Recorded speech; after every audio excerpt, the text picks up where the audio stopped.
Les attentats de Paris sont une tragédie absolue, mais c'est aussi une succession de détails qui laissent beaucoup de questions en suspens.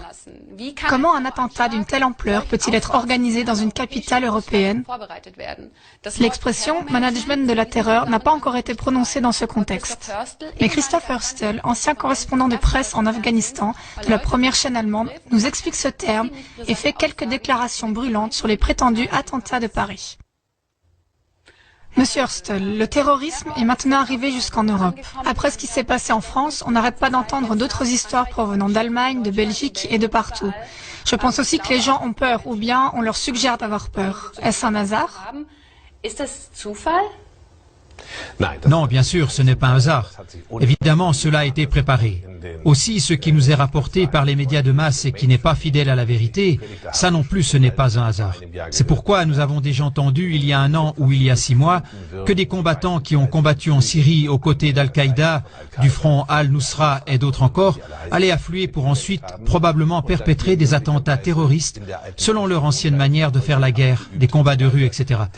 Ça, c'est une chose. L'autre point doit bien sûr être observé sous un tout autre angle. À l'époque, en 2006-2007, en tant que conférencier au Centre des forces dirigeantes de l'armée, j'avais choisi pour le cours de sciences sociales l'Afghanistan. En tant qu'expert du pays, j'avais instruit les forces dirigeantes des troupes de combat allemandes sur la façon de se comporter en Afghanistan et pour ce cours, j'avais alors utilisé l'expression « management de la terreur ». Et c'est exactement ce qui se passe ici. Les gouvernements mentent, tous les gouvernements de l'OTAN. Ils ne mènent pas un combat contre le terrorisme, mais ils pratiquent eux-mêmes le management de la terreur. Les personnes qui sont mises en scène, qui perpètrent les attentats, sont dans 95% des cas très bien connus des services de sécurité. D'où est-ce que les services de sécurité les connaissent? On entend tout le temps dire que les services secrets sont exactement au courant de ces prétendus terroristes. Mais c'est bien normal que les services secrets surveillent les terroristes présumés. Par conséquent, ils savent où ils se trouvent. N'est-ce pas normal? Alors tous ceux qui ont fait la surveillance jusqu'à maintenant devraient être virés, par exemple dans le cas de Paris, parce que visiblement ils n'ont pas eu beaucoup de succès avec leur surveillance. Oui, mais que devons-nous faire? Ce n'est pas parce que quelqu'un est un terroriste présumé qu'on doit aussitôt l'enfermer. Sinon, il y aurait de nouveau de grands cris. Et d'où sortent-ils ces informations? La surveillance de ces cercles est sans faille. Ils ne peuvent même pas éternuer sans que les services secrets ne soient au courant. Donc, si quelque chose se passe, nous savons qu'ils sont impliqués. Et le problème, c'est que nous savons aujourd'hui que l'État islamique, AIES, ISIS, EI, peu importe quelle abréviation on leur donne, on ne pourrait pas les imaginer sans la CIA, qui a commencé à entraîner des parties importantes de ses troupes en Jordanie il y a quelques années. Et ce qui se passe maintenant, c'est qu'ils arrivent ici en Europe parce que les managers le veulent ainsi. Ils ont pour cela des motifs très concrets. Nous nous trouvons devant un crash financier et nous avons d'énormes problèmes de politique intérieure, de politique monétaire, de politique financière, de politique économique et nous ne voudrions pas que la population se défoule sur le gouvernement comme celui-ci le mériterait. Alors on les distrait avec ce genre d'attentat. L'attentat de Paris sur Charlie Hebdo est très clairement un attentat terroriste manipulé. Il y a assez d'indices pour cela. Non seulement les auteurs étaient connus des services secrets, mais justement la carte d'identité laissée dans la voiture, c'est une chose qu'aucun braqueur minable n'aurait faite. En principe, on devrait trouver tout le déroulement étrange. Les témoignages personnels au sujet des auteurs sont étonnamment positifs. Tout cela n'est pas cohérent. Et ensuite, nous avons un écho médiatique indiscutablement cohérent qui semble convenu et finalement, nous avons l'écho politique. En Allemagne, les droits des citoyens sont restreints, ainsi que le droit pour avoir un passeport. Et tout ça, ça a été tout réglé en un rien de temps.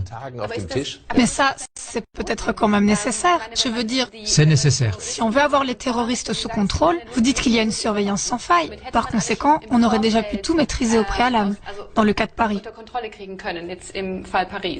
En effet, en Allemagne, on voit maintenant toujours plus, par exemple, actuellement dans une situation à Berlin, qu'il y a eu une intervention où on a arrêté 2 Turcs.